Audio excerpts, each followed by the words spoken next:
E aí galera, chegamos no 10º e último capítulo da Feiticeira Escarlate de 2023, história que já começa com a Wanda perguntando por que a Nicola Zóssimos, mais conhecida como Hexfinder, colocou pessoas contra ela e ainda invadiu sua casa. Resposta que foi resumida com o ódio que a vilã veio nutrindo pelas bruxas. De acordo com ela, há mais de um milênio seus ancestrais também foram feiticeiros da montanha e guardiões de uma mina sobrenatural, mas um ser demoníaco que veio diretamente de ninguém menos que o Quiton atacou esse povo, que lutou muito usando o que tinha naquele momento, principalmente os feitiços e até orações para uma deusa, sendo que não foram ouvidos e o desespero tomou conta, ou seja, sentiram que foram abandonados e traídos. A vilã comentou que com a morte do Magneto se tornou mais fácil ressuscitar e manipular o Joseph para se aproximar de alguma forma, o que também explica o fato da Wanda sentir que o homem tinha se arrependido,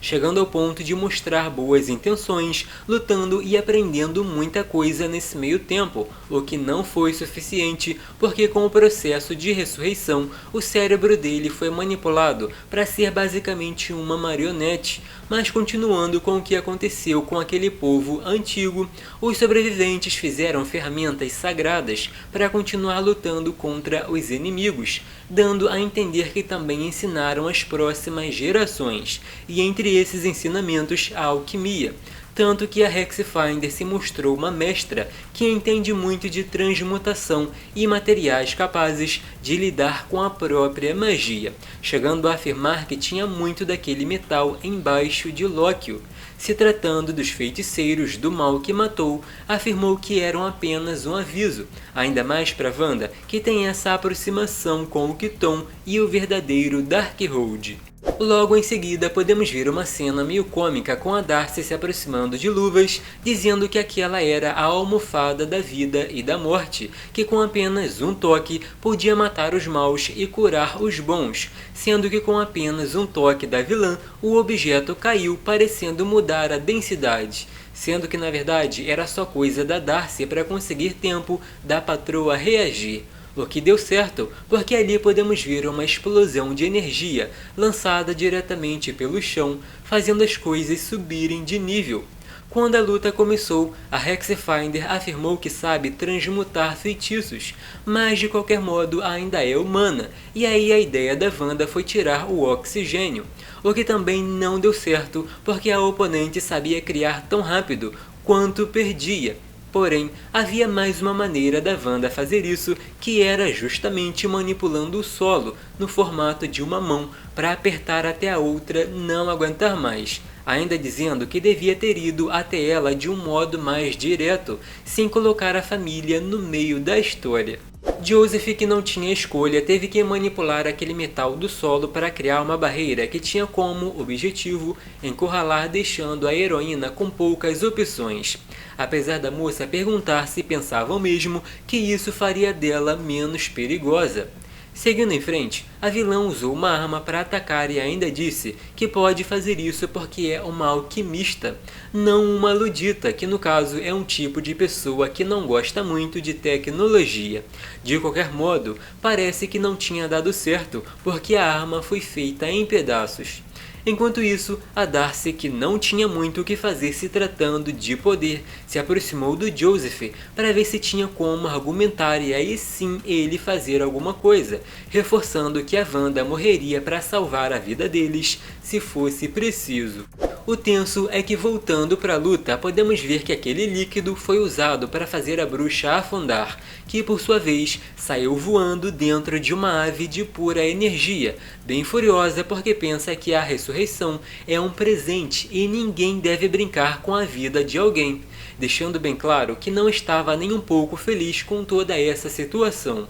Tanto que a Hexfinder disse que então dava para saber como ela também se sentia. Quebrou aquela ave e começou a transformar a heroína em ouro, afirmando que aquela foi a última respiração que teve e que ainda ia transformar em um pequeno troféu, como tinha feito com os outros feiticeiros, porque podia simplesmente continuar derretendo e modificando as peças. Por pouco, a feiticeira não foi golpeada fatalmente, já que o Joseph se aproximou para ajudar, afirmando que era para acabar com a vilã, que já estava gritando de raiva, afirmando que estátuas não se movem sozinhas, já tendo ideia de que a Wanda saiu voando daquele jeito pela intervenção de outra pessoa. Aí as duas retomaram a luta de um modo mais frenético, porque a feiticeira Escarlate mostrou que a tiara não estava ali à toa e deu uma cabeçada com tudo. Levou um chute, depois voltou a manipular energia que inclusive também estava saindo dos olhos. O susto foi a Hexfinder transformando o ataque em gelo venenoso, que começou a fazer efeito muito rápido. Mais uma vez, o Joseph se meteu gritando porque queria acabar com a confusão. Transmutou aquele metal em alguma coisa diferente que parece ter tomado toda a energia que ele tinha, que é um detalhe interessante de se reparar porque nos capítulos passados, a feiticeira Escarlate tinha comentado que era bom acompanhar nas missões para ele continuar evoluindo, ou seja, uma coisa bem conectada com a outra. Com o homem caído, a vilã gritou que o Mysterium dela desapareceu, mudou de alguma forma, e isso ia custar a cabeça do seu fantoche. Tanto que o Joseph, fraco e com um sentimento de culpa, ia aceitar aquele golpe. Porém, a Wanda segurou o cajado, afirmando que sua oponente zombou da morte do Magneto e da vida do clone dele. Tanto que, como resposta, a outra disse que a pedra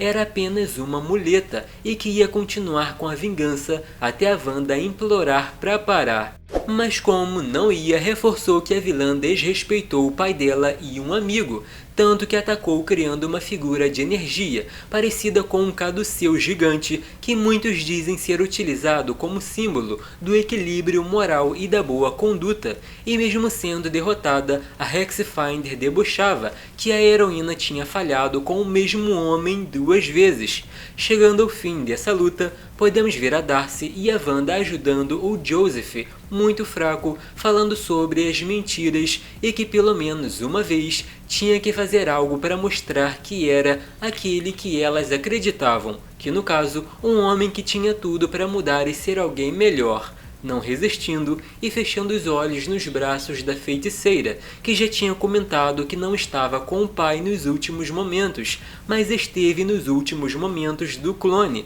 e isso deve ter acontecido para enriquecer a história. A Darcy ficou bem triste porque ela pediu para o amigo fazer alguma coisa e ele fez, sendo que com esse resultado passou a se culpar e até relembrar da história com a Hipólita. Inclusive pediu para Wanda fazer alguma coisa, porque parece que sempre tem alguma coisa para fazer e resolver a situação, sendo que a heroína afirmou que não podia trazer os mortos de volta à vida, chegando até a mencionar o que aconteceu em Genosha nos últimos anos, que é mais um ponto para se reparar, já que ressuscitou sim algumas pessoas, mas deve ser arriscado e prefere não correr tanto risco. De qualquer modo, acreditava que a alma do irmão estava onde realmente pertencia.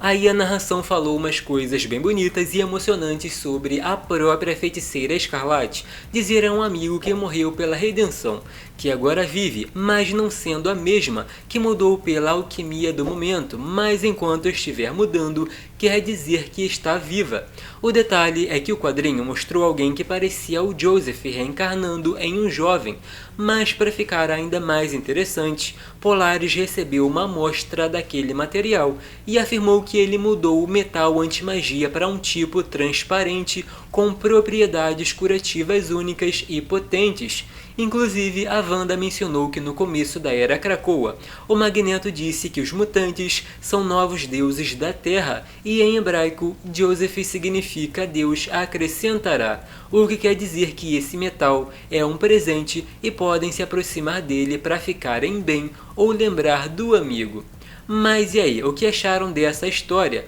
Lembrando que ela continua ano que vem na HQ da Feiticeira Escarlate com o Mercúrio. Não esqueçam do like e de se inscrever no canal. Até o próximo vídeo.